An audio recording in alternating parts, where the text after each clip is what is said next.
Sir ನಮಸ್ತೆ. ನಮಸ್ತೆ sir, ನೀವು ಜ್ಯೋತಿ ಚಿತ್ರಮಂದಿರದ ವ್ಯವಸ್ಥಾಪಕರು, ಟಿಕೆಟ್ಗಳನ್ನೆಲ್ಲ ನೀವೇ ಕೊಡೋದು ಅಂತ ಕೇಳಲ್ಪಟ್ವಿ. ಸೊ ಇಲ್ಲಿ ಈಗ ಡೆವಿಲ್ ಚಿತ್ರ ರಿಲೀಸ್ ಆಗಿದೆ ಸರ್. ಡೆವಿಲ್ ಚಿತ್ರದ ಬಗ್ಗೆ ನಿಮಗೆ ಗೊತ್ತು, ಎಷ್ಟು ಹೊರಗಡೆ ಟೀಕೆಗಳು ನಡೀತು. ಈ ಚಿತ್ರದ ಟೀಸರ್ ರಿಲೀಸ್ ಆದಾಗಿಂದ ಹಿಡಿದು, ಟ್ರೈಲರ್ ರಿಲೀಸ್ ಆದಾಗಿಂದ ಹಿಡಿದು ಈ ಚಿತ್ರ ಗೆಲ್ಲೋದೇ ಇಲ್ಲ, ಇದೊಂದು ಅಟ್ಟರ್ ಫ್ಲಾಪ್ ಆಗುತ್ತೆ ಅಂತ ತುಂಬಾ ಜನ ಅದ್ರ ಬಗ್ಗೆ ಹೇಳಿದ್ರು ಸರ್. ಅವರು ಹೇಳಿದಂಥವ್ರಿಗೆ ಉತ್ತರವನ್ನ ನಾವು ಕೊಡ್ಬೇಕಾಗಿದೆ. ಸೊ ಈ ಚಿತ್ರ ಗೆದ್ದಿದೆಯೋ ಸೋತಿದೆಯೋ ಅನ್ನೋದನ್ನ ನಾವು ತಿಳಿಸ್ಬೇಕಾಗಿದೆ. ಯಾಕೆಂದ್ರೆ ಇನ್ನೂ ನೋಡುವಂತವ್ರು ತುಂಬಾ ಜನ ಇದ್ದಾರೆ ಸರ್ ಈ ಚಿತ್ರವನ್ನ.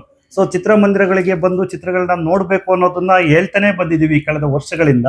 ಸೊ ಈಗಲೂ ಕೂಡ ನಾವು ಚಿತ್ರಮಂದಿರದ ಕಡೆ ಬಂದು ನೋಡಿ ಅಂತ ಹೇಳೋದಕ್ಕಿಂತ ಅವ್ರಿಗೆ ಉತ್ತರದ ಪ್ರಕಾರ ನಾವು ತೋರ್ಸೋಣ ಸರ್, ಈ ಚಿತ್ರ ಗೆದ್ದಿದೆಯೋ ಇಲ್ವೋ ಅನ್ನೋದನ್ನ ನಿರ್ದರ್ಶನವಾಗಿ ಅವರಿಗೆ ಜನಗಳನ್ನ ಮಾತಾಡಿಸಿ, ಇಲ್ಲಿ ಚಿತ್ರಮಂದಿರದಲ್ಲಿ ಜನ ಬಂದಿದ್ದಾರೆ ಇಲ್ವೋ ಅಂತ ನೋಡ್ಬಿಟ್ಟು ಅವರೇ ತಿಳ್ಕೊಳ್ಳಿ.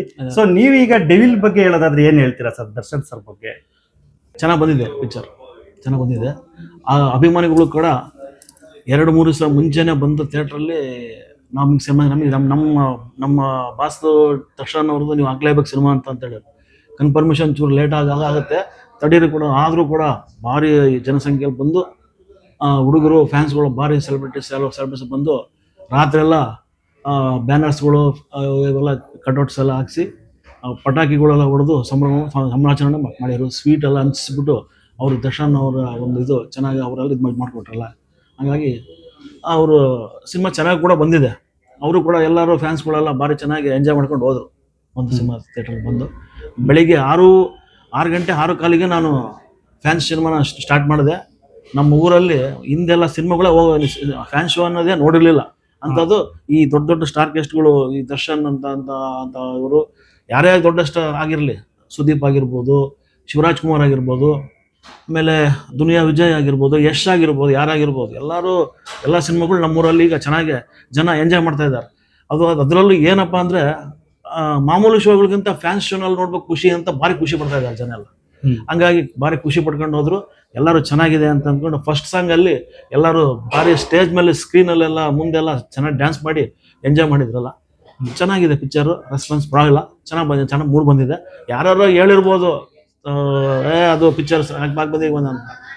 ಪಿಕ್ಚರ್ ಚೆನ್ನಾಗಿ ಬಂದಿದೆ, ಅದ್ರ ಬಗ್ಗೆ ನಾವು ಏನು ಮಾತಾಡೋಂಗಿಲ್ಲ. ಚೆನ್ನಾಗಿ ಬಂದಿದೆ ಸಿನಿಮಾ ಎಲ್ಲ, ಚೆನ್ನಾಗಿ ಮೂಡ್ ಬಂದಿದೆ.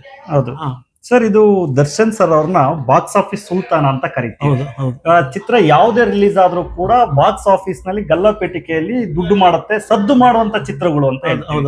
ಅದಕ್ಕೆ ತಕ್ಕನೆ ನಾನು ಕೇಳೋದಾದ್ರೆ, ಈ ಚಿತ್ರಕ್ಕೆ ಏನಾದ್ರು ನೀವು ಟಿಕೆಟ್ ಪ್ರೈಸ್ ನ ಜಾಸ್ತಿ ಮಾಡಿದೀರಾ? ಟಿಕೆಟ್ ಪ್ರೈಸ್ ಇಡೀ ನಮ್ಮ ಕರ್ನಾಟಕ ರಾಜ್ಯದಾದ್ಯಂತ ಎಲ್ಲಾ ಚಿತ್ರಮಂದಿರಗಳಲ್ಲೂ 200 ರೂಪಾಯಿ, 250, 300, 500 ರೂಪಾಯಿ, 1000 ರೂಪಾಯಿ ತಗೊಂಡು ಟಿಕೆಟ್ ಕೆಲವು ಥಿಯೇಟರ್ಗಳು ಮಾಡಿದ್ದಾರೆ. ಇದರಲ್ಲಿ ಮಲ್ಟಿಪ್ಲೆಕ್ಸ್ಗಳೆಲ್ಲ ಮಾಡಿದಂತ ಕೇಳ್ಬಿಟ್ವಿ. ಆದ್ರೆ ನಮ್ಮೂರಲ್ಲಿ ನಮ್ಮ ಜನಕ್ಕೆ ತೊಂದರೆ ಆಗಬಾರ್ದು, ಏನಕ್ಕೂ ಇದಾಗಬಾರ್ದು ಅಂತ ನಾವು ಅದೇ ರೇಟಲ್ಲಿ ನಾವು ಇಲ್ಲಾಂದ್ರೆ ನಾವು ಸಿನಿಮಾನೇ ಹಾಕೋದಿಲ್ಲ, ನಾವು ಅದೇ ಟಿಕೆಟ್ ರೇಟ್ ಜಾಸ್ತಿ ಮಾಡಿ ಅಂತ ಹೇಳಿದ್ರು ಡಿಸ್ಟ್ರಿಬ್ಯೂಷನ್ ಆಫೀಸಲ್ಲಿ. ಆದ್ರೂ ಕೂಡ ನಾವು ಮಾಡೋದಿಲ್ಲ. ಹಂಗಿದ್ರೆ ನಾವು ಸಿನಿಮಾ ಹಾಕ್ತೀವಿ. ನಮ್ಮ ಜನ ಕಡಿಮೆ ದರದಲ್ಲಿ, ನಮ್ಮ ಇರತಕ್ಕಂಥ ದರದಲ್ಲೇ ನಾನು ಸಿನಿಮಾ ತೋರಿಸ್ಬೇಕು, ಅವರಿಗೆ ಕಡಿಮೆ ರೇಟಲ್ಲೇ ನೋಡ್ಬೇಕು ಅಂತ ಒಂದು ಇದು ಮಾಡ್ಕೊಂಡು ಅದೇ ರೇಟಲ್ಲಿ ನಾವು ಯಾವುದೇ ಕಾರಣಕ್ಕೂ ನಾವು ಸಿನಿಮಾ ರೇಟ್ ಜಾಸ್ತಿ ಮಾಡಿಲ್ಲ. ಅದೇ ಮಾಮೂಲಿ ಏನಿದೆ ನಮ್ದು ಅದೇ. ಫಸ್ಟ್ ಕ್ಲಾಸ್ 120 ರೂಪಾಯಿ, ಸೆಕೆಂಡ್ ಕ್ಲಾಸ್ 100 ರೂಪಾಯಿ ಜನಕ್ಕೆ ಅದೇ ರೀತಿಯಲ್ಲಿ ನಾವು ತೋರಿಸಿ ಕಳಿಸಿದ್ದೀವಿ. ಸೊ ಹಳ್ಳಿಯಿಂದ ಬರೋ ಜನ ಇರೋದ್ರಿಂದ ಇಲ್ಲಿ ಟಿಕೆಟ್ ಪ್ರೈಸ್ ನ ಜಾಸ್ತಿ ಮಾಡಿಲ್ಲ. ನಗರ ಪ್ರದೇಶಗಳಲ್ಲಿ ಈಗ ಜಾಬ್ ಅಲ್ಲಿ ಇರ್ತಾರೆ, ಅವ್ರಿಗೆ ಕೊಟ್ಟು ಹೋಗ್ಲಿಕ್ಕೂ ಬ್ಲಾಕ್ ಅಲ್ಲಿ ತಗೊಳ್ಲಿಕ್ಕೂ ಸಿದ್ಧರಿರ್ತಾರೆ. ಆದ್ರೆ ಹಳ್ಳಿ ಪ್ರದೇಶದಲ್ಲಿ ಇವತ್ತು ಚಿತ್ರಮಂದಿರಗಳು ಉಳ್ಕೊಳ್ಳೋದೇ ಕಷ್ಟವಾಗಿದೆ. ಅಂತ ಸ್ಥಿತಿಯಲ್ಲಿ ಟಿಕೆಟ್ ಪ್ರೈಸ್ ಜಾಸ್ತಿ ಮಾಡೋದ್ರಿಂದ ಜನರಿಗೂ ಹೊರೆ ಆಗುತ್ತೆ ಅನ್ನೋ ಕಾರಣಕ್ಕೆ ನೀವು ಒಂದು ಗಮನವನ್ನು ಇಟ್ಕೊಂಡು, ಪ್ರೇಕ್ಷಕರನ್ನ ಗಮನದಲ್ಲಿ ಇಟ್ಕೊಂಡು ನೀವು ಪ್ರೈಸ್ ನ ಜಾಸ್ತಿ ಮಾಡಿಲ್ಲ. ಇದು ತುಂಬಾ ಒಂದ್ಲೆ ಖುಷಿಯಾದ ವಿಚಾರ ಸ್ನೇಹಿತರೆ. ಎಷ್ಟೋ ಚಿತ್ರಮಂದಿರಗಳಲ್ಲಿ ಪ್ರೈಸ್ ಹೈಕ್ ಮಾಡಿ ಅಂದ ತಕ್ಷಣ ಅದನ್ನ ಒಪ್ಕೊಂಡು ಪ್ರೈಸ್ ನ ಜಾಸ್ತಿ ಮಾಡ್ಬಿಡ್ತಾರೆ. ಆದ್ರೆ ಇಲ್ಲಿ ಜ್ಯೋತಿ ಚಿತ್ರಮಂದಿರ ಹೊಸದುರ್ಗದಲ್ಲಿ ಏನಿದೆ, ಈ ಚಿತ್ರಮಂದಿರದಲ್ಲಿ ಮಾತ್ರ ಅದನ್ನ ತಿರಸ್ಕರಿಸಿದ್ದಾರೆ. ನಾವು ಟಿಕೆಟ್ ಪ್ರೈಸ್ ಅನ್ನ ಯಾವುದೇ ಕಾರಣಕ್ಕೂ ನಾವು ಜಾಸ್ತಿ ಮಾಡೋದಿಲ್ಲ. ಪ್ರೇಕ್ಷಕರಿಗೋಸ್ಕರ, ಪ್ರೇಕ್ಷಕರು ಚಿತ್ರವನ್ನ ನೋಡ್ಬೇಕು, ಚಿತ್ರಮಂದಿರ ಕಡೆ ಬರ್ಬೇಕು ಅನ್ನೋ ದೃಷ್ಟಿ ಇಟ್ಕೊಂಡು ಪ್ರೈಸ್ ಅನ್ನ ಜಾಸ್ತಿ ಮಾಡದೆ ಈ ಚಿತ್ರವನ್ನ ರಿಲೀಸ್ ಮಾಡಿದ್ದಾರೆ. ನೀವು ಹೊಸದುರ್ಗದ ಸುತ್ತಮುತ್ತಲಿನವರಾಗಿದ್ರೆ ಖಂಡಿತ ಗೊತ್ತಿರುತ್ತೆ. ಹೊಸದುರ್ಗದಲ್ಲಿ 3 ಚಿತ್ರಮಂದಿರಗಳಿತ್ತು. ಅದರಲ್ಲಿ ಉಳಿದಿರುವಂತದ್ದು ಜ್ಯೋತಿ ಚಿತ್ರಮಂದಿರ ಒಂದೇ. ಈ ಚಿತ್ರಮಂದಿರನ ಉಳಿಸೋಂತ ಕೆಲಸವನ್ನ ಸುತ್ತಮುತ್ತಲಿನ ಜನ ಹಾಗೂ ಕನ್ನಡದ ಪ್ರೇಕ್ಷಕರು ಮಾಡಬೇಕಾಗತ್ತೆ. ಯಾಕೆಂದ್ರೆ ಚಿತ್ರಮಂದಿರಗಳು ಉಳಿದ್ರೇನೆ ಕನ್ನಡದ ಚಿತ್ರಗಳನ್ನ ನೀವು ಹೆಚ್ಚೆಚ್ಚು ನೋಡ್ಲಿಕ್ಕಾಗತ್ತೆ. ಸರ್, ಈಗ ದರ್ಶನ್ ಸರ್ ಅವರ ಚಿತ್ರಗಳನ್ನ ನೀವು ಕಳೆದ ಬಾರಿ ಕಂಟಿನ್ಯೂಸ್ ಹಾಕೊಂಡ್ ಬರ್ತಾ ಇದ್ದೀರಾ ಸರ್. ಯಾವುದೇ ಚಿತ್ರ ರಿಲೀಸ್ ಆದ್ರೂ ಬಿಟ್ಟಿಲ್ಲ ನೀವು. ಯಜಮಾನ, ಒಡೆಯ, ಕಲಾಸಿಪಾಳ್ಯ, ಸರ್ದಾರ್ ಅವ್ರದ್ದು ಕರಿಯ ಚಿತ್ರದಿಂದ ನಾವು ಚಿಕ್ಕ ವಯಸ್ಸಿನ ನೋಡ್ಕೊಂಡ್ ಬಂದಿದ್ದೀವಿ ಸರ್. ದರ್ಶನ್ ಸಿನಿಮಾ ಅಂದ್ರೆ ಈ ಡೆವಿಲ್ಗೆನೆ ಅಷ್ಟ ಇದಿರುತ್ತಾ, ಇಲ್ಲ ಎಲ್ಲಾ ಚಿತ್ರಗಳು ಹಾಗೇನಾ ಸರ್ ಅವ್ರದ್ದು? ಎಲ್ಲಾ ಚಿತ್ರಗಳು ಹಾಗೆ. ಅವ್ರದ್ದು ಮೆಜೆಸ್ಟಿಕ್ ಇಂದ ಹಿಡಿದು ಇಲ್ಲಿವರೆಗೂ ಯಾವ್ದು ರಿಲೀಸ್ ಆಗಿದೆ ಎಲ್ಲಾ ಚಿತ್ರಗಳು ಕೂಡ ಅವರ ಅವರ ಎಲ್ಲಾ ಚಿತ್ರಗಳಿಗೂ ಎಲ್ಲ ಈಗೇನು ನಮ್ಮ ಮೇರು ನಟರುಗಳು ಎಲ್ಲ ಏನಿದಾರೋ ಅವ್ರಿಗೆಲ್ಲರಿಗಿಂತ ಎಷ್ಟಾರ್ಡಿನರಿ ಅವ್ರ ಸಿನಿಮಾಗಳು ಯಾವೂ ಫೇಲ್ಯೂರ್ ಆಗಿಲ್ಲ ಅವರೆಲ್ಲ. ಹಾಗಾಗಿ ಜನ ಇಡೀ ನಮ್ಮ ಕರ್ನಾಟಕ ರಾಜ್ಯದ ಜನ ಎಲ್ಲ ಫ್ಯಾನ್ಸ್ಗಳೆಲ್ಲ ಅವ್ರನ್ನ ಲೈಕ್ ಮಾಡೋದು. ಅವ್ರು ಹಂಗೆ ಚೆನ್ನಾಗಿ ಅವರೆಲ್ಲ ಚೆನ್ನಾಗಿ ಸಿನಿಮಾಗಳು ಬಂದಿದ್ದಾವೆ, ಯಾವೂ ಫೇಲ್ಯೂರ್ ಆಗಿಲ್ಲ. ಸಾಧ್ಯನೇ ಇಲ್ಲ. ನೋಡಿ ಸ್ನೇಹಿತರೆ, ದರ್ಶನ್ ಸರ್ ಅವ್ರಿಗೆ ಒಂದು ಕಲ್ಟ್ ಫ್ಯಾನ್ಸ್ ಇದಾರೆ ಅಂತ ಹೇಳ್ತಾರೆ. ಒಂದು ಫ್ಯಾನ್ ಬೇಸ್ ಅಂತಲೇ ಇದೆ ಸ್ನೇಹಿತರೆ. ಒಂದು ಫೌಂಡೇಶನ್ ಅಂತ ಹೇಗಿರುತ್ತೆ ಆ ರೀತಿ ಅವ್ರದ್ದು ಯಾವುದೇ ಚಿತ್ರ ಬಂದ್ರು ಆ ಫೌಂಡೇಶನ್ ಗಟ್ಟಿಯಾಗಿರೋದ್ರಿಂದ ಅಷ್ಟು ಜನ ಖಂಡಿತ ಚಿತ್ರಮಂದಿರಕ್ಕೆ ಬರ್ತಾರೆ, ಚಿತ್ರಗಳನ್ನ ನೋಡ್ತಾರೆ. ಹಾಗಾಗಿರೋದ್ರಿಂದನೇ ಆ ಫೌಂಡೇಶನ್ ಗಟ್ಟಿಯಾಗಿರೋದ್ರಿಂದಲೇ ಅವ್ರದ್ದು ಯಾವುದೇ ಚಿತ್ರಗಳು ಸೋಲೋದಿಲ್ಲ. ಅದಕ್ಕೆ ಅವ್ರನ್ನ ಬಾಕ್ಸ್ ಆಫೀಸ್ ಸುಲ್ತಾನ್ ಅಂತ ಕರೀತಾರೆ, ಚಾಲೆಂಜಿಂಗ್ ಸ್ಟಾರ್ ದರ್ಶನ್ ಅಂತ ಕರೀತಾರೆ ಸ್ನೇಹಿತರೆ. ನಾನು ಒಂದು ಹೇಳಲಿಕ್ಕೆ ಇಷ್ಟಪಡ್ತೀನಿ ಸ್ನೇಹಿತರೆ, ಅಣ್ಣವರು ಅಭಿಮಾನಿಗಳನ್ನ ದೇವ್ರು ಅಂತ ಕರೆದ್ರು ಅಲ್ವಾ ಸರ್? ಹೌದು. ಅದಾದ ನಂತರ ಪುನೀತ್ ರಾಜ್ಕುಮಾರ್ ಅಭಿಮಾನಿಗಳೇ ನಮ್ಮನೆ ದೇವ್ರು ಅಂತ ಹೇಳಿದ್ರು. ಆದ್ರೆ ಡಿ ಬಾಸ್ ಅವರು ಅಭಿಮಾನಿಗಳನ್ನ ಸೆಲೆಬ್ರಿಟೀಸ್ ಅಂದ್ರು. ಸೆಲೆಬ್ರಿಟೀಸ್ ಅಂದ್ರೆ ಯಾರು ಅಂದ್ಕೊಂಡಿದೀವಿ ಅಂದ್ರೆ ನಾಯಕ ನಟರನ್ನ ನಾವು ಸೆಲೆಬ್ರಿಟೀಸ್ ಅಂತೀವಿ. ಆದ್ರೆ ಒಬ್ಬ ನಾಯಕ ನಟನೆ ಅಭಿಮಾನಿಗಳನ್ನ ಸೆಲೆಬ್ರಿಟೀಸ್ ಅಂದಿದ್ದು ಇವರೇನೆ ಸ್ನೇಹಿತರೆ. ಅದಕ್ಕೋಸ್ಕರ ಈಗ ಈ ಚಿತ್ರದ ಪ್ರಮೋಷನ್ ಹೇಗ್ ನಡೀತಾ ಇದೆ ಸರ್? ದರ್ಶನ್ ಸರ್ ಇಲ್ಲ, ಈಗ ಈ ಚಿತ್ರದ ಪ್ರಮೋಷನ್ ಹೆಂಗೆ, ಯಾರು ಮಾಡ್ತಾ ಇದಾರೆ ಈ ಚಿತ್ರವನ್ನ ಪ್ರಮೋಷನ್? ಅಲ್ಲ, ಅಭಿಮಾನಿಗಳೆಲ್ಲ ಮಾಡ್ತಾ ಇದ್ದಾರೆ. ಚಿತ್ರದ ಅಭಿಮಾನಿಗಳೇನೆ ಚಿತ್ರದ ಅವರೇ ಮಾಡಿದ್ರು, ಮೊನ್ನೆ ಎಲ್ಲ ಅವರೇ ಮಾಡಿದ್ರು. ನೋಡಿ ಸ್ನೇಹಿತರೆ, ಇಲ್ಲಿ ಸೆಲೆಬ್ರಿಟೀಸ್ ಅಂತ ಯಾಕೆ ಕರೆದ್ರು ಅಂದ್ರೆ ದರ್ಶನ್ ಇದಕ್ಕೋಸ್ಕರನೇ. ಅವರ ಅಭಿಮಾನಿಗಳೇ ಈ ಚಿತ್ರದ ಪ್ರಮೋಷನ್ ಮಾಡಿದ್ದಾರೆ. ಈ ಚಿತ್ರವನ್ನ ಸಕ್ಸಸ್ ಮಾಡ್ಲಿಕ್ಕೆ ಅವರ ಅಭಿಮಾನಿಗಳೇ ಕಾರಣ. ಮುಂದಿನ ದಿನಗಳಲ್ಲಿ ಅವರಿಗೆ ಒಳ್ಳೇದಾಗತ್ತೆ, ಅವರು ಹೊರಗಡೆ ಬರ್ತಾರೆ, ಇನ್ನು ಹೆಚ್ಚೆಚ್ಚು ಚಿತ್ರಗಳನ್ನ ತೆಗಿತಾರೆ ಅಂತ ನಮಗೂ ಕೂಡ ನಂಬಿಕೆ ಇದೆ. ಅದಾದ ನಂತರ ಸರ್, ಡೆವಿಲ್ ಬಗ್ಗೆ ಆಯ್ತು. ಡೆವಿಲ್ ಚಿತ್ರ ಚೆನ್ನಾಗಿ ಹೋಗ್ತಾ ಇದೆ ಅಂತ ನಮ್ಮ ಮಾಹಿತಿ ಕೊಟ್ಟಿದ್ದೀರಾ. ಸೊ ನಾವು ಇದನ್ನೇ ಕೂಡ ನಾವು ನಮ್ಮ ಜನರಿಗೂ ಕೂಡ ಖಂಡಿತವಾಗ್ಲೂ ತಲುಪಿಸ್ತೇವೆ. ಅದ್ರ ಜೊತೆ ನಮಗೆ ಇನ್ನೂ ಕುತೂಹಲ ಸರ್, ಈಗ ಡಿಸೆಂಬರ್ ಹೇಗಿದೆ ಅಂದ್ರೆ ಈ ಮಾರ್ಚ್ ಏಪ್ರಿಲ್ ಅಲ್ಲಿ IPL ಇರುತ್ತಲ್ಲ, ಆ ತರ ಒಂದು ಹವಾ ಶುರುವಾಗಿದೆ ಸರ್. ಡಿಸೆಂಬರ್ ಅಲ್ಲಿ ಚಲನಚಿತ್ರದಲ್ಲಿ ದೊಡ್ಡ ದೊಡ್ಡ ನಾಯಕರ ಸಿನಿಮಾ ಒಟ್ಟೊಟ್ಟಿಗೆ ಬರ್ತಾ ಇರೋದು. ಈಗ ಮುಂಬೈ, CSK, RCB ಮ್ಯಾಚ್ಗಳು ಹೆಂಗಿದೆ ಆ ರೀತಿ ದೊಡ್ಡ ದೊಡ್ಡ ನಾಯಕರ ನಟರ ಸಿನಿಮಾ ಬ್ಯಾಕ್ ಟು ಬ್ಯಾಕ್ ಬರ್ತಾ ಇದೆ. ಈಗ ನಿಮಗೂ ಕೂಡ ತುಂಬಾ ಕಷ್ಟವಾಗುವಂತದ್ದು ಇದು ಪ್ರಶ್ನೆ. ಯಾಕೆ ಅಂದ್ರೆ ಒಂದೇ ದಿನ ದೊಡ್ಡ ನಟರು, ಅದು ನಮ್ಮ ಕರುನಾಡ ಚಕ್ರವರ್ತಿ ಶಿವರಾಜ್ ಕುಮಾರ್ ಆಗಿರ್ಬೋದು, ರಿಯಲ್ ಸ್ಟಾರ್ ಉಪೇಂದ್ರ ಆಗಿರ್ಬೋದು, ಇನ್ನೊಂದ್ ಕಡೆ ಅಭಿನಯ ಚಕ್ರವರ್ತಿ ಕಿಚ್ಚ ಸುದೀಪ್ ಸರ್, ಯಾವ ಚಿತ್ರವನ್ನು ಬಿಡ್ಲಿಕ್ಕೂ ನಿಮಗೂ ಖಂಡಿತವಾಗ್ಲೂ ಇಷ್ಟ ಇಲ್ಲ. ಈ ಚಿತ್ರಕ್ಕೆ ಹೆಂಗೆ ಪ್ಲಾನ್ ಮಾಡ್ಬೇಕು ಅಂತ ಇದೀರಾ ಸರ್? ಯಾವ ಚಿತ್ರವನ್ನು ತಗೊಳ್ಬೇಕು ಅಂತ ನಿಮಗೆ ಆಸೆ ಇದೆ, ಹಾಕ್ಬೇಕು ಅಂತ ಇದೀರಾ? ಈಗ ಸಿನಿಮಾಗಳು ಈಗ ಡಿಸೆಂಬರ್ ಕ್ರಿಸ್ಮಸ್ ಹಬ್ಬದ ದಿವಸ ರಿಲೀಸ್ ಆಗ್ತಾ ಇದೆ 2 ಪಿಕ್ಚರ್. ಮಾರ್ಕ್ ಸುದೀಪ್ ಅವ್ರದ್ದು ಮಾರ್ಕ್ ಪಿಕ್ಚರ್ ಬರ್ತಾ ಇದೆ. ಆಮೇಲೆ 45 ಶಿವರಾಜ್ ಕುಮಾರ್, ಉಪೇಂದ್ರ ಅವ್ರು ನಟಿಸಿರೋದು ಅದು ಬರ್ತಾ ಇದೆ. 2 ಸಿನಿಮಾ ಹಾಕ್ಬೇಕು ಅಂತ ನಮ್ಗೆ ಇಷ್ಟ ಇದೆ. ಆದ್ರೆ ಏನ್ ಮಾಡೋದಕ್ಕೆ, ಒಂದೊಂದೇ ಸಿನಿಮಾ ನಾವು ಕಂಟಿನ್ಯೂಷನ್ ಹಾಕಿ ಜನಕ್ಕೆ ನಾವು ಇದು ಮಾಡ್ಕೊಂಡು ಒಳ್ಳೇಬೇಕು. ಫಸ್ಟ್ ಸುದೀಪ್ ಅವ್ರ ಸಿನಿಮಾ ಹಾಕೋಣ, ಅದ್ರ ಕಂಟಿನ್ಯೂಷನ್ ಶಿವರಾಜ್ ಕುಮಾರ್ ಅದನ್ನ ಹಾಕ್ಕೊಡ್ತೀವಿ. ಜನಕ್ಕೆ ಎಲ್ಲದು ಯಾವುದೇ ಕಾರಣಕ್ಕೂ ಯಾವ ಸಿನಿಮಾನ ಒಂದು ಹಾಕೋದು ಅದು ಬೇಡ ಅಂತ ಬಿಡೋದು ಆ ತರ ಇದೆ ಅಲ್ಲ. ಎಲ್ಲಾ ನಟರುಗಳು ಸಿನಿಮಾನು ನಾವು ಜನಗಳಿಗೆ ಮನೋರಂಜನೆ ತೋರಿಸ್ಲೇಬೇಕು. ಅದು ನಮ್ಮ ಇದು ಮಾಡ್ತೀವಿ. 2 ಚಿತ್ರಗಳನ್ನು ಖಂಡಿತ ಹಾಕ್ಬೇಕು ಅಂತ ಕಂಟಿನ್ಯೂಷನ್ ಹಾಕೊಡ್ತೀವಿ. ಇಲ್ಲ ಫಸ್ಟ್ 45 ಹಾಕಿದ್ದು ಅಂತಂದ್ರೆ ನೆಕ್ಸ್ಟ್ ಮಾರ್ಕ್ ಹಾಕ್ಬೇಕಾಗತ್ತೆ. ಮಾರ್ಕ್ ಹಾಕಿದ್ರೆ 45 ಹಾಕ್ಲೇಬೇಕು ನಾವು. ನಮಗೆ ಸಿನಿಮಾಗಳು ಈಗ ಬರ್ತಾ ಇದೆ, ಚೆನ್ನಾಗಿ ಬರ್ತಾ ಇದಾವೆ ಈ ಸಿನಿಮಾಗಳು. ಹಂಗಾಗ್ಬಿಟ್ಟು ನಾವು ಕಂಟಿನ್ಯೂಷನ್ ಯಾವ ಸಿನಿಮಾನು ಬಿಡೋ ಇದೇ ಇಲ್ಲ. ನಾವು ಎಲ್ಲಾದ್ರು ಹಾಕ್ಲೇಬೇಕು, ಜನಗಳಿಗೆ ನಾವು ಎಂಟರ್ಟೈನ್ಮೆಂಟ್ ಕೊಡ್ಲೇಬೇಕು ಸರ್. ಈಗ ಮಲ್ಟಿಪ್ಲೆಕ್ಸ್ಗಳಲ್ಲೆಲ್ಲ ಪ್ಲಾನ್ ಮಾಡ್ತಾರಲ್ಲ, ಹಂಗೆ ಮುಂದಿನ ದಿನಗಳಲ್ಲಿ ಫಸ್ಟ್ ಶೋ ಒಂದು ಮೂವಿ, ಸೆಕೆಂಡ್ ಶೋ ಒಂದು ಮೂವಿ, ಇಲ್ಲ 2 ಶೋ 45ಗೆ, 2 ಶೋ ಮಾರ್ಕಿಗೆ, ಈ ತರ ಏನಾದ್ರು ಒಂದು ಪ್ಲಾನ್ ಮಾಡಿದ್ರೆ ಒಂದೇ ದಿನ 2 ಚಿತ್ರ ನೋಡ್ಲಿಕ್ಕೆ ಅದು ಮಾಡ್ಬೋದು. ಅದೆಲ್ಲ ದೊಡ್ಡ ಸಿಟಿಯೆಲ್ಲ ನಡೆಯುತ್ತೆ. ಇಲ್ಲಿ ನಮ್ಮ ಊರುಗಳಲ್ಲಿ ಅವೆಲ್ಲ ಸ್ವಲ್ಪ ಪ್ರಾಬ್ಲಮ್, ಜನಗಳಿಗೆ ಅದೆಲ್ಲ ಸರಿಯೋದಿಲ್ಲ. ಹಾಗಾಗಿ ನಾವು ಅವೆಲ್ಲ ಮುಂಚೆ ನಡ್ಕೊಂಡ್ ಬಂದಿಲ್ಲ. ಒಂದಕ್ಕೆ ಬಂದ್ರೆ ಒಂದು ಕಲೆಕ್ಷನ್ಸ್ ಬರಲ್ಲ. ಆಮೇಲೆ ನಾವು ಅದು ಭಾನುಷನ್ ಆ ಸಿನಿಮಾ ನೋಡ್ಬೇಕಾಗಿತ್ತು, ಪಶು ಅದಿಟ್ಬಿಟ್ಟಿದ್ದೀರಾ ಅಂತ ಅವ್ರ ಮನ್ಸಿಗೆ ಬೇಜಾರಾಗುತ್ತೆ.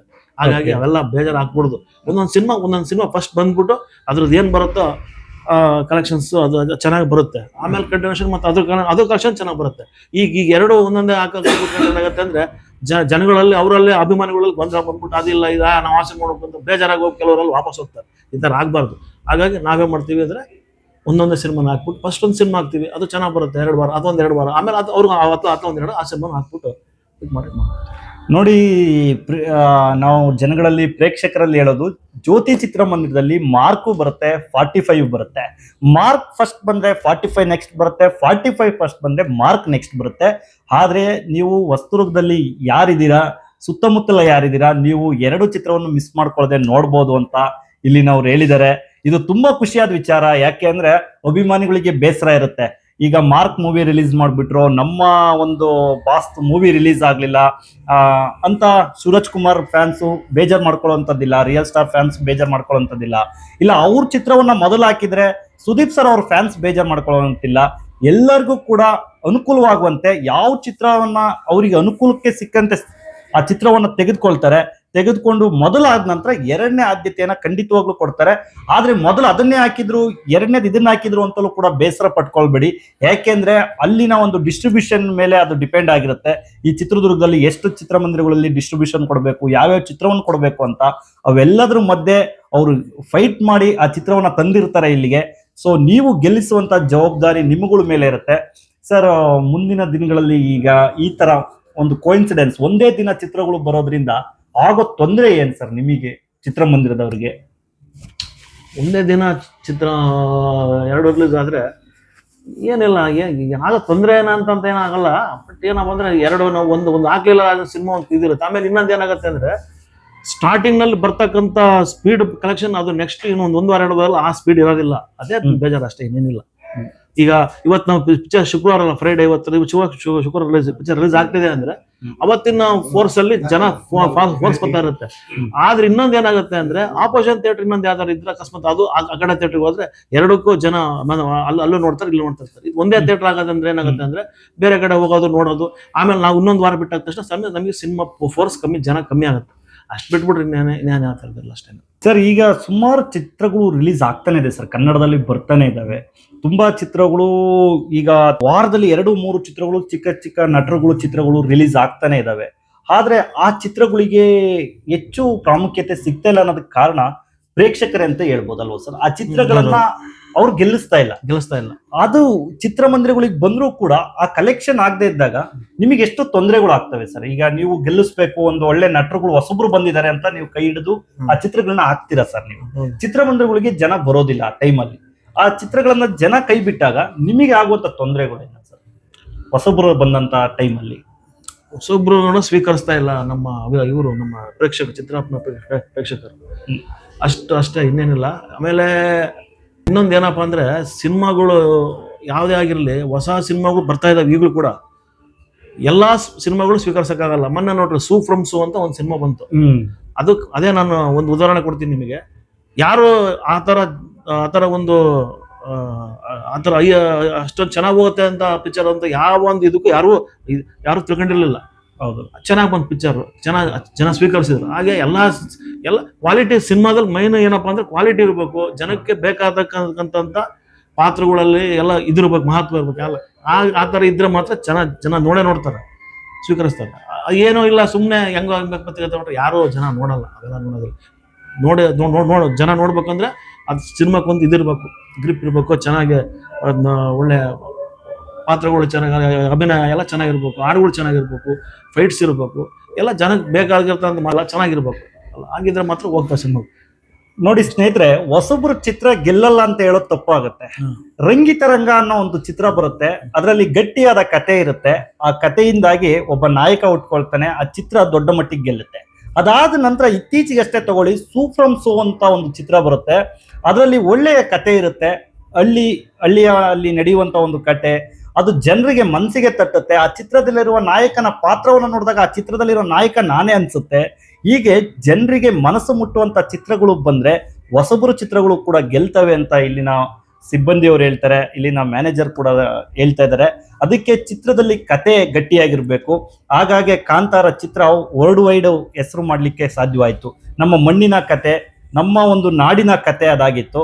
ಹಾಗಾಗಿ ಜನರಿಗೆ ಮುಟ್ಟಬೇಕು, ನಮ್ಮ ಒಂದು ಮನಸ್ಸಿಗೆ ಮುಟ್ಟುವಂತ ಚಿತ್ರಗಳು ಬಂದ್ರೆ, ಕತೆ ಚೆನ್ನಾಗಿದ್ರೆ ಜನ ಖಂಡಿತ ಇಷ್ಟಪಡ್ತಾರೆ ಅಂತ ಇಲ್ಲಿನವರು ನಮಗೆ ತಿಳಿಸ್ಕೊಟ್ಟಿದ್ದಾರೆ. ಸರ್ ತುಂಬಾ ಧನ್ಯವಾದಗಳು. ನಾವು ಡೆವಿಲ್ ಅನ್ನ ನೋಡ್ತೇವೆ, ಎಷ್ಟು ಜನ ಬಂದಿರ್ತಾರೆ, ಅವ್ರು ಕೂಡ ಮಾತಾಡಿಸ್ತೇವೆ. ಅದಾದ ನಂತರ ಅವ್ರ ರಿಯಾಕ್ಷನ್ ಕೂಡ ಕೇಳ್ತೇನೆ. ಹಾಗೆ ಮುಂದೆ 45 ಮತ್ತೆ ಮಾರ್ಕ್ ಮೂವಿ ಬಂದಾಗ್ಲೂ ಕೂಡ ಭೇಟಿಯಾಗೋಣ. ಖಂಡಿತವಾಗ್ಲೂ ಆ ಪ್ರೇಕ್ಷಕರನ್ನು ಕೂಡ ನೋಡೋಣ ಅಂತ ಹೇಳ್ತಾ ನನ್ನ ಒಂದು ಚಾನಲ್ಗೆ ನಿಮ್ಮ ಇಂಟರ್ವ್ಯೂ ಕೊಟ್ಟಿದ್ದಕ್ಕೆ, ನಿಮ್ಮ ಸಮಯವನ್ನ ಕೊಟ್ಟಿದ್ದಕ್ಕೆ ತುಂಬಾ ಧನ್ಯವಾದಗಳು ಸರ್. ಓಕೆ, ಸ್ಯಾಂಟೆಕ್ ಕನ್ನಡವನ್ನ ಲೈಕ್ ಮಾಡಿ, ಶೇರ್ ಮಾಡಿ, ಸಬ್ಸ್ಕ್ರೈಬ್ ಮಾಡ್ಕೊಳ್ಳಿ ಸ್ನೇಹಿತರೆ. Celebrities reaction ತಗೊಳ್ತೇನೆ. ಚಿತ್ರಮಂದಿರದ ಒಳಗಡೆ ಸಿನಿಮಾವನ್ನ ನೋಡ್ತಾ ಇದ್ದಾರೆ, ಈಗ ಹೊರಗಡೆ ಬರೋದನ್ನ ನಾನು ಕೂಡ ಕುತೂಹಲದಿಂದ ಕಾಯ್ತಿದ್ದೇನೆ. ಅವ್ರು ಎಷ್ಟು ಖುಷಿಯಿಂದ ಹೊರಗಡೆ ಬರ್ತಾರೆ, ಅವ್ರ ಮುಖದಲ್ಲಿ ಎಷ್ಟು ನಗು ಇರುತ್ತೆ ಅಂತ ನಾನು ಕೂಡ ಕಾಯ್ತಿದ್ದೇನೆ ಸ್ನೇಹಿತರೆ. ನೋಡಿ ಸ್ನೇಹಿತರೆ, ಜ್ಯೋತಿ ಚಿತ್ರಮಂದಿರದ ಒಳಗಡೆಯ ದೃಶ್ಯವನ್ನು ನೀವೀಗ ನೋಡ್ತಾ ಇದ್ದೀರಾ. ಚಿತ್ರಮಂದಿರ ತುಂಬಿದೆ, ಎಲ್ಲರ ಮನಸ್ಸು ತುಂಬಿದೆ. ಯಾಕಂದರೆ ಅವರ ಡಿ ಬಾಸ್ ಸಿನಿಮಾ ರಿಲೀಸ್ ಆಗಿದೆ. ಚಿತ್ರಮಂದಿರದಲ್ಲಿ ಸೀಟ್ಗಳನ್ನು ಟಾರ್ಚ್ ಹಾಕ್ಕೊಂಡು ಹುಡುಕ್ತಾ ಇದ್ದಾರೆ. ಅವರ ಮುಖದಲ್ಲಿ ಖುಷಿ ಕಾಣಿಸ್ತಾ ಇದೆ. ಚಿತ್ರಮಂದಿರ ತುಂಬಿದೆ, ಸೀಟೇ ಸಿಗ್ತಾ ಇಲ್ಲ ಅಂದ್ರೂ ಅವರಿಗೆ ಖುಷಿ ಯಾಕೆ ಗೊತ್ತಾ ಸ್ನೇಹಿತರೆ? ಡಿ ಬಾಸ್ ಅವರ ಸಿನಿಮಾ ರಿಲೀಸ್ ಆಗಿದೆ, ನಾವು ನಿಂತ್ಕೊಂಡಾದರೂ ಪರವಾಗಿಲ್ಲ ಸಿನಿಮಾವನ್ನು ನೋಡ್ತೇವೆ ಅಂತ ಬಂದಂಥ ಪ್ರೇಕ್ಷಕರಿದ್ದರು. ಅವರು ಹೊರಗಡೆ ಬಂದ ನಂತರ ಅವರ ಖುಷಿಯನ್ನು ನೋಡೋಣ, ಅವರ ಮುಖದಲ್ಲಿ ಸಂತೋಷವನ್ನು ನೋಡೋಣ. ಬನ್ನಿ. ಬೆಲಗೂರಿಂದ ಬಂದಿದ್ದೀರಾ? ಇಲ್ಲಿಂದ 40 ಕಿಲೋಮೀಟರ್ ದೂರದಿಂದ ಚಿತ್ರವನ್ನ ನೋಡ್ಲಿಕ್ಕೆ ಬಂದಿದ್ದೀರಾ. ನೀವು ದರ್ಶನ್ ಅವರ ಅಭಿಮಾನಿನ? ನಾವ್ ಯಾವ ಫಿಲಂ ಆದ್ರೂ ಬಿಡಲ್ಲ ಸರ್, ನೋಡ್ತೀವಿ. ಯಾವ ಫಿಲಂ ಆದ್ರೂ ಬಿಡಲ್ಲ. ತುಂಬಾ ಧನ್ಯವಾದಗಳು. ಇದೆ ಸೂಪರ್ ಆಗಿದೆ. ಫಸ್ಟ್ ಹಾಫ್ ಚೆನ್ನಾಗಿದೆಯಾ, ಸೆಕೆಂಡ್ ಹಾಫ್ ಚೆನ್ನಾಗಿದೆ? ಇಂಟರ್ವಲ್ ಆದ್ಮೇಲೆ ಮಾತ್ರ ಅಲ್ಟಿ ಐತೆ ನೋಡಕ್ಕೆ. ಸೊ ಅದ್ರಲ್ಲಿ 2 ಪಾತ್ರದಲ್ಲಿ ಯಾವ ಪಾತ್ರ ನಿಮಗೆ ತುಂಬಾ ಇಷ್ಟ? ಡೆವಿಲ್ ಪಾತ್ರ ಇಷ್ಟ ಆಯ್ತಾ? ಧನುಷ್ ಪಾತ್ರ ಮಾತ್ರ ಅಲ್ಟಿ ಇದೆ. ಸೊ ನಿಮಗೆ ವಿಲನ್ ಇಷ್ಟ ಆಯ್ತಾಗ ಆಯ್ತು. ತುಂಬಾ ಥ್ಯಾಂಕ್ಸ್ ಸರ್. ಡಿ ಸೆಲೆಬ್ರಿಟೀಸ್ ಈಗ ಬರ್ತಾ ಇದಾರೆ, ಅವ್ರ ಜೋಶ್ ನೋಡೋಣ. ಸರ್ ಚಿತ್ರ ಹೇಗಿತ್ತು ಸರ್? ಯಾವ ಪಾತ್ರ ಇಷ್ಟ ಆಯ್ತು sir? D boss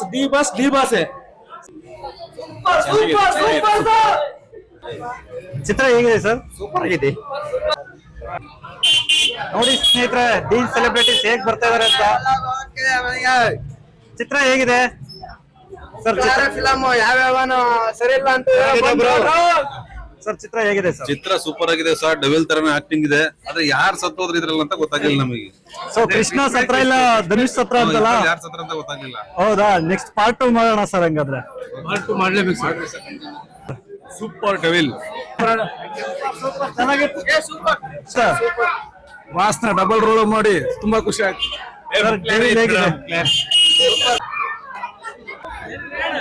sir Devil ಹೇಗಿದೆ? ಏನ್ರಿ ಮೀಡಿಯಾ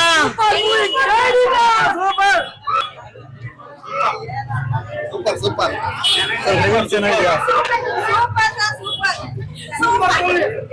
ಸರ್ ಡೆವಿಲ್ ಹೇಗಿದೆ? ಡೆವಿಲ್ ಚೆನ್ನಾಗಿದೆಯಾ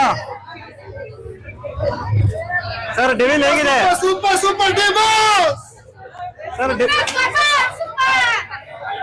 ಸರ್ ಡೆವಿಲ್ ಹೇಗಿದೆ? Super film. ಡೆವಿಲ್ ಹೇಗಿದೆ ಸರ್? ಪಾರ್ಟ್ ಬೇಕೇ ಬೇಕು. ಡೆವಿಲ್ ಚೆನ್ನಾಗಿದೆಯಾ?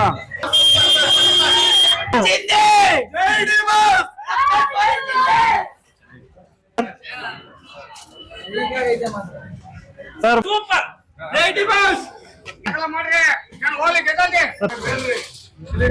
ನೋಡ್ಬೋದು ಎಷ್ಟು ಜನ ಸೆಲೆಬ್ರಿಟೀಸ್ ಬರ್ತಾ ಇದಾರೆ ಅಂತ.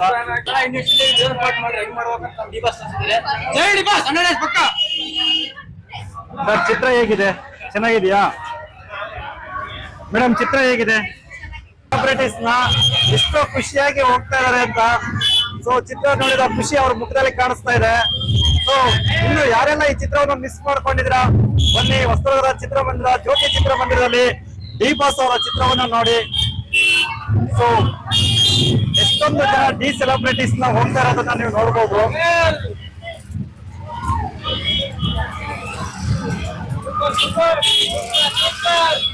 ನೋಡಿ ಸ್ನೇಹಿತರೆ, ಡಿ ಬಾಸ್ ಅವರ ಚಿತ್ರ ನೋಡಿದ ಖುಷಿ ಅವ್ರ ಮುಖದಲ್ಲಿ ಕಾಣಿಸ್ತಾ ಇದೆ. ಸೊ ಈ ಚಿತ್ರದ ಒಂದು ರಿವ್ಯೂನ ಮಾಡಬೇಕಿತ್ತು. ಜನ ಬರೋದೇ ಇಲ್ಲ, ಫ್ಲಾಪ್ ಆಗಿದೆ ಅಂತ ಹೇಳುವಂತವ್ರಿಗೆ ಚಿತ್ರವನ್ನ ತೋರಿಸ್ಬೇಕಿತ್ತು.